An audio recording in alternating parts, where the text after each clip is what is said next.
This week's video was created thanks to your support, my dear viewers. With the help of your donations to Patreon or any other possible or impossible money collection system, we are able to create the content we want and not to obey the whims of sponsors or the algorithm. By donating to me on Patreon, you'll get your name in the titles as well as the ability to directly influence our content with the help of polls and direct commentaries as well as access to the Patreon exclusive content like articles or drawings to our other projects. Here's to another calm year without annoying ads on this channel. Was this slow enough, elves?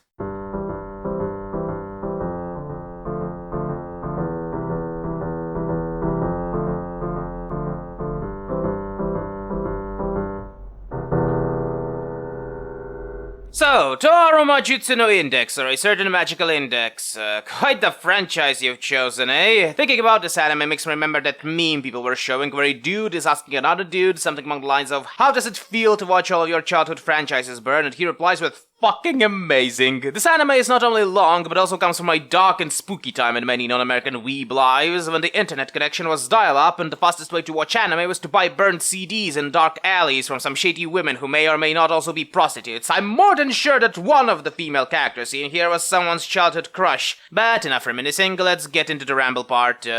So I actually remember watching this anime, but I don't remember when exactly, only that it was somewhat soon after its release, so 2008 to 2010, and I kinda thought to myself, why is it that it spawned an entire universe around it, but it doesn't seem to have the same levels of buzz going as any of the big three? Clearly it was popular enough, but then as I watched this show, I've kinda realized, oh. Yeah, that's why. The show's fucking boring once you stop and think about it. So, we go into a world where supernatural powers exist, and Japanese, as per usual, barfed out an entire city dedicated to the research and development of the Ubermensch. We follow Toma Kamicho, a guy that has a right arm capable of dispelling anything supernatural, and Index, a runaway from the Church of England who has a condition called perfect memory, so the Church of England crammed a ton of forbidden magic books down her brain hole and ordered some people to capture her. Shenanigans ensue. You know, the funniest thing about this show to me was how uncaring I was when watching it the first time. Never it had occurred to me the entertaining way the author, and in effect the entirety of Japan, treats Christianity, where an Anglican nun is host to a library of magical books that has the name of a list of books banned by Catholics, while other agents of said Anglican church use Germanic runes, and a supposed Russian Orthodox Christian magical assassin looks like this. It is hilarious in retrospect, though not that unique on a global scale. Think how many things the US gets wrong about any Asian culture or mythos, or European culture or mythos, or pretty much anything outside of the isolated bubble the author lives in. But yes, the first season can be roughly divided into 3 parts. Toma having to deal with Index, Toma having to deal with Misaka, Toma having to deal with the big bunch of bullshit that is the magical world, and to make matters worse, these parts also intersect. Oh, and there's also those 2-3 episodes about Accelerator that doesn't involve Toma and really feel like an advertisement to his own spin-off show. I think the biggest flaw this show has in general is that the story meanders too much. I can't say that it's aimless in its development, as the whole story is quite coherent, though at the same time, if someone would have come to me complaining that the story has no plot and is just a string of weird events, I'd agree with him as well. I think it's the ultimate conclusion of these arcs that ruins it for me. The show tries to establish some deep lore about magic and espers and evil cloning and shit, but it all kind of falls flat because it all, save for one event where they fought a literal angel, ends the same way. Toma punches the problem in the face and it goes away. I still don't really get what makes Accelerator that great of an antagonist. He was chosen to basically grind XP until he levels up, and to do so he kills clones of Misaka. Everybody knows about this and may or may not disagree with it, and it all ends with Toma punching him in the face. And then he saves a girl clone, gets shot in the head, and loses his powers. Somewhat. Truly a tragedy rivaling Hamlet in its complexity. And after that, the show just kinda started to get a bit boring to watch. The Angel Fall arc started with the show just dumping lore onto us and introducing a character that turned out to be fake, and none of this really matters because it all ends with some dude we've barely known up until this point shooting a missile into a city. It has the same problem that Irregularity Magic Academy has, or pretty much most other shows with a male protagonist if you think about it. The protagonist who's supposed to be the weakest has powers that specifically exist to break his reality entirely. So what we have instead is a power fantasy, which has its charms, and Toma isn't actually that bad of a protagonist, not gonna be one of those pretentious dumbasses who think that he's basically an overpowered Gary Stu, but it isn't that fun to watch, because we all know how it will all end. The graphics are okay, this is in many cases a typical anime of those times with a decent budget. The music was for the most part mediocre, the only good thing about it being the openings and about 2 tracks in the show itself.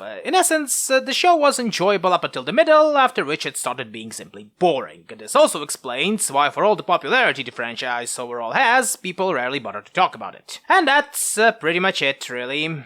Well, that was fun. On to the next season then.